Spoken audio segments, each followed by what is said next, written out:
السلام علیکم ورحمۃ اللہ وبرکاتہ۔ الحمدللہ ہم اس جگہ پر حاضر ہوئے ہیں جہاں پر جسے خیبر کا قلعہ کہا جاتا ہے اور جہاں جنگ خیبر ہوئی تھی، تو اس جگہ پر الحمدللہ سید امین القادری صاحب اس جگہ کے اس مقام کے بارے میں کچھ بتائیں گے انشاءاللہ۔ بسم اللہ الرحمن الرحیم، الصلاۃ والسلام علیک یا رسول اللہ صلی اللہ تعالی علیہ وسلم۔ کبھی دیوار ہلتی ہے، کبھی در کانپ جاتا ہے، علی کا نام سن کر اب بھی خیبر کانپ جاتا ہے۔ سبحان اللہ۔ آج سرکار ابد قرار روح فدا صلی اللہ تبارک و تعالی علیہ وسلم کے صدقہ و طفیل خیبر حاضری کا شرف ملا ہے الحمدللہ۔ آج تاریخ ہے 22 جنوری 2020۔ یہ خیبر کی تاریخ یہ ہے کہ جب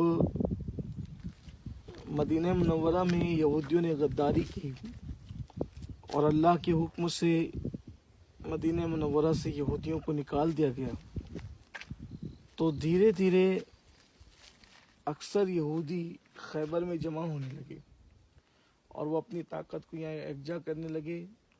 ان کے یہاں پر 9 قلعے تھے اور یہ جو قلعہ ہے یہ ان کا سب میں بڑا قلعہ تھا۔ اللہ کے حبیب علیہ الصلوۃ والتسلیم یہاں تشریف لائے کہ یہ جو فتنہ بڑا ہونے والا تھا تو اس چنگاری کو شعلہ بننے سے بچا لیا جائے۔ آقا کریم صلی اللہ علیہ وآلہ وسلم اپنے صحابہ کے ساتھ تشریف لائے اور 8 قلعے ان کے فتح ہو گئے تھے، اور یہ قلعہ جو ہے آخری قلعہ ان لوگوں کا، انہوں نے اسی میں سب جمع ہو کر یہاں پر مسلمانوں کو پریشان کرتے تھے۔ روزانہ کوئی نہ کوئی سپہ سالار کی حیثیت سے جاتا تھا اور واپس آتا تھا، اس لیے کہ یہ قلعہ فتح نہیں ہو پا رہا تھا کیونکہ اس کا دروازہ اتنا بڑا تھا۔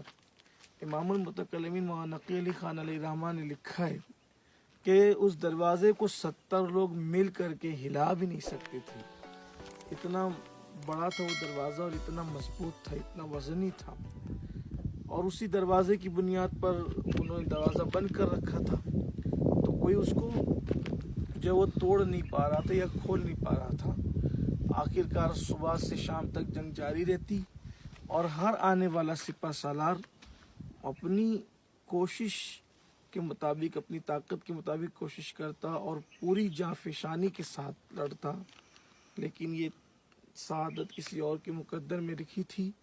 ایک دن اللہ کے رسول صلی اللہ علیہ وآلہ وسلم نے فرمایا کہ میں کل پرچم، یہ علم اس کے ہاتھ میں دوں گا جس کے ہاتھ پر جو ہے وہ خیبر فتح ہوگا، اور وہ شخص اللہ اور اس کے رسول کا محبوب ہے اور اللہ رسول سے محبت کرتا ہے۔ صحابہ کرام کہتے ہیں کہ پوری رات ہماری بے چینی میں گزری کہ کل وہ کون خوش نصیب ہے۔ ایک تو یہ کہ وہ فاتح خیبر ہوگا، پہلی بشارت۔ دوسری بشارت یہ کہ وہ محبوب خدا بھی ہوگا اور محبوب رسول بھی ہوگا۔ سبحان اللہ۔ تیسری سعادت یہ کہ وہ محب خدا بھی ہوگا اور محب رسول بھی ہوگا۔ سبحان اللہ۔ تو رات بے چینی میں گزری، لیکن جب صبح ہوئی تو سب آئے، حتیٰ کہ کچھ لوگ جو ہے اپنی انگلیوں پر کھڑے ہو کر حضور علیہ السلام کو اپنا آپ دکھاتے تھے کہ حضور علیہ السلام مجھے عطا فرمائیں، لیکن حضور نے پورے مجمع پہ نظر ڈالی۔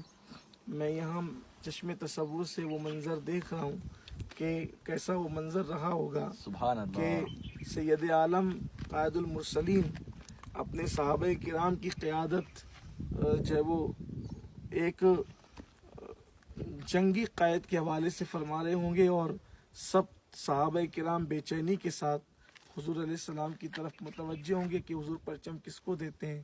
سرکار نے چاروں طرف دیکھا اور دیکھنے کے بعد میرے کریم آقا نے فرمایا این علی، علی کہاں ہے؟ صحابہ کرام نے مولا کائنات کے بارے میں عرض کیا آقا ان کی طبیعت خراب ہے اور ان کو آشوب چشم ان کی آنکھ آئی ہے۔ سرکار نے میں لے کر آؤ۔ مولا کائنات کو بلایا گیا، سرکار علیہ السلام نے پوچھا کیا ہوا؟ مولا کائنات نے عرض کیا یا رسول اللہ میری آنکھ آئی ہے۔ آقا علیہ السلام نے اپنا لعاب لگایا، اسی وقت آنکھیں اچھی ہو گئی، پرچم عطا فرمایا، سبحان اور اللہ۔ پھر مولا کائنات نے جو ہے وہ جب چڑھائی کی ہے تو باب خیبر کو اپنے دوسرے ہاتھ سے، ایک تو سیدھا ہاتھ ہوتا ہے اور ایک جسے ہم الٹا ہاتھ کہتے ہیں. تو دوسرے ہاتھ سے مولا کائنات نے ایک ہی ہاتھ سے تکبیر بلند کرتے ہوئے جو ہے وہ خیبر کا وہ دروازہ توڑ دیا. بعض مورخین نے یہاں تک لکھا ہے کہ وہ دروازہ جو ہے وہ آپ نے توڑا اور توڑنے کے بعد جب پھینکا ہے تو بعد میں اس کو 70 لوگ مل کر کے نہیں ہلا سکے, اور پھر اس کے بعد خیبر فتح ہو گیا اور یہودیوں کا یہ فتنہ جو ہے وہ جو وہ کرنا چاہتے تھے اللہ تبارک و تعالیٰ نے ختم فرمایا. اور اس جنگ کی خصوصیت یہ بھی ہے کہ یہاں پر ایک یہودیوں میں مرحب نام کا بہت بڑا ان کا پہلوان تھا. اگر وہ اونٹ کے چمڑے پہ کھڑے ہو جاتا تھا تو 1000 لوگ مل کر جو ہے اگر اس کو کھینچے چمڑے کو, یعنی تمثیل دی گئی ہے کہ 1000 لوگ کھینچے تو وہ چمڑا پھٹ جاتا تھا, لیکن وہ مرحب جو ہے وہ ہٹتا نہیں تھا اپنی جگہ سے, اتنا طاقتور تھا وہ. تو اس کو بڑا غرور تھا اور یہودیوں کو اس پر بڑا غرور تھا. لیکن مولا کائنات جب تشریف لائے تو آپ نے ایک ہی تلوار کے وار میں اس کو بھی قتل کیا تھا. یعنی صرف باب خیبر ہی نہیں بلکہ جان خیبر کو بھی اس وقت جو یہودی جس کو تصور کرتے تھے دونوں کا خاتمہ فرمایا تھا.